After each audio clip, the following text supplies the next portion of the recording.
আমরা সুরেশ্বর চলে আসছি, সুরেশ্বর দরবার শরীফ। খুব সুন্দর সুরেশ্বর। এই নদীর ভিতর থেকে এটা একটা মাছের ট্রলার। এই যে একটা মাছের ট্রলার আর কি, আর মাছ ধরতেছে, তাই আমাদেরকে না করতেছে আর কি, এই জালের উপর দিয়ে যেন না যাই। আমরা শুধু ইলিশ খেয়ে গেছি, কিন্তু এই জায়গায় ইলিশ ধরার চরম একটা দৃশ্য দেখা যাচ্ছে। আর এটা হলো সুরেশ্বর দরবার শরীফ।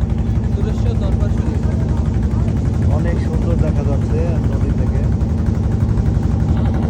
খুবই সুন্দর সুরেশ্বর দরবার শরীফ।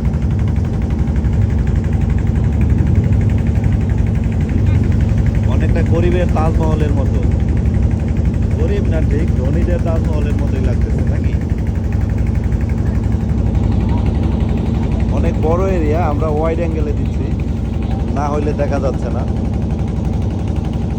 অনেক সুন্দর ইয়াটা দেখা যাচ্ছে, এই যে লাল নীল রঙের বাতি জ্বলতেছে। সুরেশ্বর দরবার শরীফ।